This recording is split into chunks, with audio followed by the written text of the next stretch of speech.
बिहार की रहने वाली निशु के पापा अचानक घर में एक दिन पार्टी का प्रोग्राम कर देते हैं। अब इस पार्टी में निशु के पापा और उनके कुछ दोस्त आए हुए थे। पार्टी में बाकायदा डीजे भी लगवाया गया था और डीजे का जो आवाज़ तो काफ़ी ज़्यादा तेज़ था। पार्टी इंजॉय हो रही थी। पार्टी इंजॉय करते करते लगभग रात के 10 बज जाते हैं। 10 बजता है, वैसे ही निशु के पापा निशु के कमरे में आते हैं। देखते निशु सोई हुई है और जैसे ही देखते कि निशु सोई है तुरंत अपने दोस्तों को भी बुला लेते हैं निशु के कमरे में। और एक दोस्त उनमें से डीजे का आवाज़ और तेज़ कर देता है। जैसे ही डीजे का आवाज़ तेज़ होता है निशु के गर्दन को निशु के पापा और उसके दोस्त मिलकर के दबाना शुरू कर देते हैं। निशु समझ जाती है कि आज पापा मुझे मार देंगे। वो पापा से गुहार लगाती है, चीखने चिल्लाने की भरसक कोशिश करती है, लेकिन डीजे के आवाज़ में उसका शोर जो होता दब जाता है और निशु को उसके पापा गला दबा करके मौत के घाट उतार देते हैं। अब ये पूरी जो घटना थी एक प्लानिंग के तहत लग रहा था की जा रही है और इसी बीच अब ये प्लान किया गया कि अब इसकी लाश को ठिकाने कहाँ लगाया जाए। अगर पुलिस को पता लग गया तो हम लोग सब पकड़ में आ जाएंगे। तो वो निशु की लाश को छोटे छोटे टुकड़ों में काटते हैं। काटने के बाद उनके घर में एक तंदूर बनाने वाला चूल्हा रखा हुआ था। उस तंदूर बनाने वाले चूल्हे में बाकायदा निशु की छोटे छोटे टुकड़ों में कटी लाश को सेकते हैं। उसमें से कुछ टुकड़ा जल जाता है, जल करके राख हो जाता है और कुछ टुकड़ा नहीं जल पाता है। अब इन पूरे टुकड़ों को रात भर एक बोरे में रखा जाता है और बोरे में रख करके बाकायदा पास में ही एक गंगा नदी बह रही है, उस गंगा नदी में ले जा करके निशु की लाश को फेंक दिया जाता है। ये पूरी घटना अंजाम दी जाती है। उसके बाद पूरा परिवार निश्चिंत हो जाता है। अचानक आस पड़ोस के लोगों को कुछ दिनों से निशु दिखाई नहीं दे रही थी। उनको भी शक होता है कि जब से निशु के घर में डीजे बजा है तब से निशु दिखाई नहीं दे रही है। उसी बीच पुलिस का एक मुखबिर होता है जो पुलिस को इसकी सूचना दे देता है कि निशु कई दिनों से दिखाई नहीं दे रही है जब से उसके घर में डीजे बजा है। पुलिस निशु के घर पर पहुंचती है, उसके पापा से पूछताछ करती है तो पापा कहता है कि निशु जो है वो जहर खा करके मर गई है, इस वजह से हमने उसका अंतिम संस्कार कर दिया है। तो पुलिस को शक होता है उसकी बातों पर। पुलिस उसे गिरफ्तार करती है और जब कड़ाई से पूछताछ करती है और जिस तरीके से वो पूरी घटना को अंजाम दिया था इस प्लानिंग के तहत, वो सुन करके कोई भी अपने दांतों तले उंगली दबा लेगा। पुलिस भी हैरान परेशान हो जाती है कि इतनी बड़ी वारदात गांव में घट गई है और अगल बगल किसी को इसकी खबर तक नहीं मिली। खैर, क्या है ये पूरी सच्ची घटना, आज इस कहानी के माध्यम से हम लोग जानने की कोशिश करेंगे। नमस्कार, मैं सत्या सिंह और आप देख रहे हैं द बुड़बक मंच। दरअसल आज की जो ये पूरी सच्ची घटना है, ये घटना बिहार की है। बिहार के मुजफ्फरपुर जिला का एक थाना लगता है मुसहरी और उस थाना के अंतर्गत एक गांव आता है डुमरी। डुमरी गांव का रहने वाला नरेश पंडित, जो कि पेशे से मिट्टी वगैरह बनाने का, मिट्टी का बर्तन बनाने का काम वगैरह करता है और ये अपने गांव में वार्ड पार्षद है। लगभग 2-3 बार से ये वार्ड पार्षद बन रहा लगातार। तो अब नरेश पंडित की बेटी है निशु, जिसकी उम्र लगभग 18 साल है और अभी हाल फिलहाल में इंटरमीडिएट की पढ़ाई वगैरह कंप्लीट की थी। निशु जो कि 4 बहनों में मझली बहन है, 3 बहन है, 1 भाई है, इसमें ये मझली थी। तो निशु का अपने ही गांव के एक लड़के मिथुन से इश्क हो जाता है। पढ़ाई के समय के साथ ही मिथुन और निशु की बातचीत शुरू हो जाती है। धीरे धीरे दोनों प्यार मोहब्बत में आगे बढ़ने लग जाते हैं। घर वालों को भी बात पता लगती है। घर वाले दोनों को डांट टपट कर देते हैं, खास करके निशु के घर वाले उसे मना करते हैं, मारते पीटते हैं, लेकिन निशु मानती नहीं है। और एक दिन वो मौका पा करके, लगभग मार्च का महीना था, मिथुन और निशु ये दोनों घर से फरार हो जाते हैं। अब जैसे ये घर से फरार होते हैं, एक तरफ निशु के पापा नरेश पंडित जो कि वार्ड पार्षद है और उधर मिथुन का पिताजी वो भी वार्ड पार्षद है। अब दोनों में आन बान शान की लड़ाई हो जाती है। निशु के पापा कुछ ज़्यादा आक्रोशित थे इन चीज़ों को लेकर के। मिथुन फरार तो होता है निशु को लेकर के, उसको ये पता नहीं था कि यहाँ पर पुलिस भी उसके पीछे मौजूद है। निशु के पापा नरेश पंडित जाकर के पुलिस में शिकायत दर्ज करवा देते हैं और सीधा आरोप लगा देते हैं मिथुन और उसके पूरे परिवार पर। आरोप ये लगता है कि मिथुन ज़बरदस्ती मेरी बेटी को भगा करके ले गया है। निशु के खिलाफ शिकायत दर्ज हो जाती है। अब पुलिस जो थी वो सख्त से सख्त कार्रवाई करने की प्लानिंग करती है और इसी बीच पुलिस जो है मिथुन के परिवार वालों पर दबाव डालती है कि आप अपने बेटे को जितना जल्दी हो सके सरेंडर करवाइए, वरना मामला बढ़ जाएगा। मिथुन के परिवार पर जब दबाव बनता है तो वो मिथुन से बात करते हैं। मिथुन निशु को लेकर के थाने में आकर के लगभग 19 मार्च को पुलिस के सामने सरेंडर कर देता है।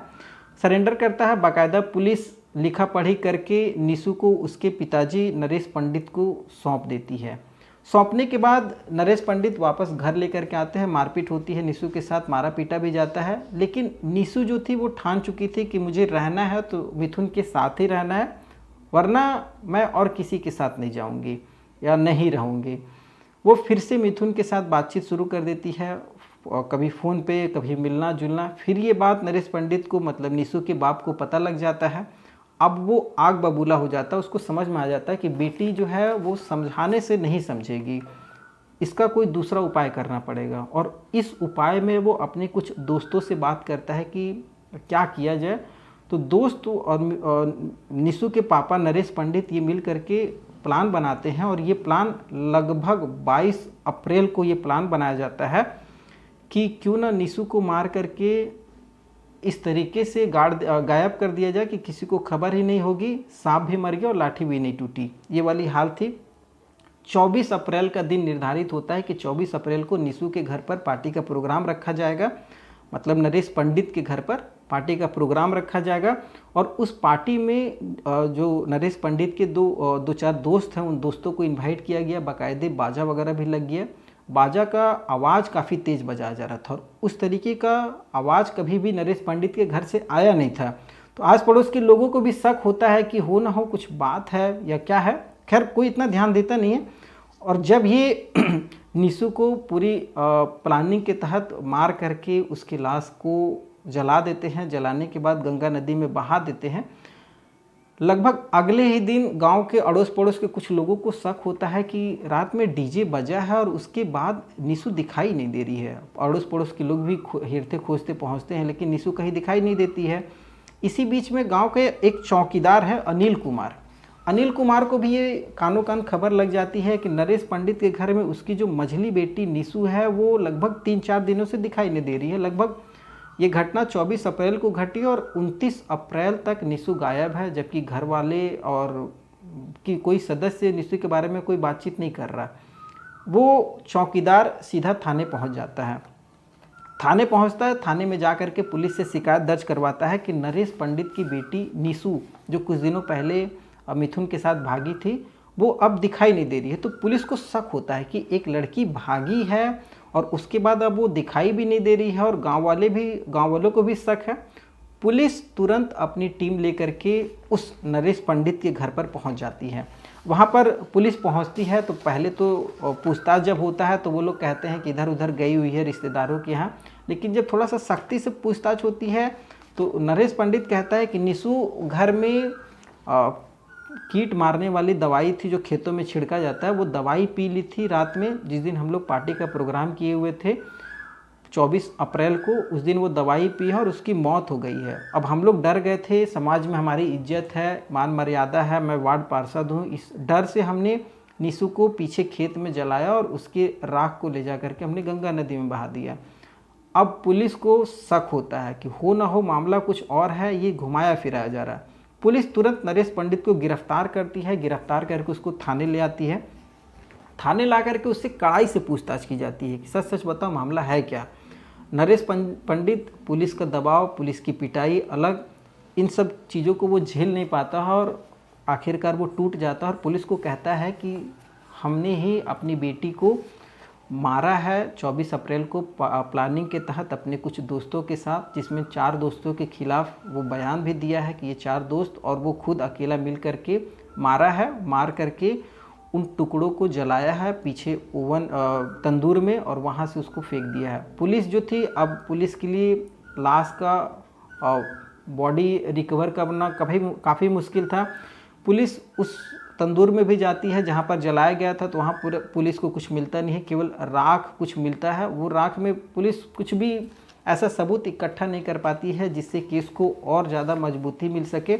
खैर पुलिस अपने तरीके से हर वो कोशिश कर रही है जिससे उस आरोपी के खिलाफ सख्त से सख्त कार्रवाई की जाए। और वहाँ के जो ग्रामीण एसपी हैं विद्यासागर, उन्होंने इस पूरी घटना की जानकारी दी है कि नरेश पंडित ने अपना जुर्म कबूल कर लिया है और जब जुर्म कबूल कर लिया है तो सज़ा उसे ज़रूर मिलेगी। सज़ा कब मिलेगी ये न्यायालय के ऊपर डिपेंड करता है। खैर लेकिन जो इसमें दूसरा पहलू है वो पहलू ये भी निकल कर के आया है कि नरेश पंडित के घर वाले, उसकी पत्नी ये भी कह रहे हैं कि नरेश पंडित ने निशु को नहीं मारा है, जबकि पुलिस कह रही है कि नरेश पंडित ने अपना जुर्म कबूल कर लिया है। अब निशु की माँ खुद कह रही है, निशु का चाचा कह रहे हैं कि निशु ने जहर पिया है, जहर पी करके उसने आत्महत्या की है और इस डर से हम लोगों ने उसे जला दिया है।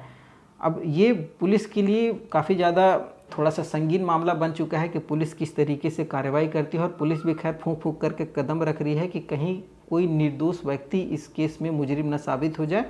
खैर इस कहानी को सुनाने का उद्देश्य किसी की भावनाओं को ठेस पहुंचाना बिल्कुल भी नहीं है, बस आपको जागरूक करना है कि हमारे समाज में और हमारे कभी कभी परिवार में भी कुछ ऐसे व्यक्ति या इंसान होते हैं जो हमारी ही जान का दुश्मन बन जाते हैं, तो उन लोगों से हमें सावधान रहने की ज़रूरत है।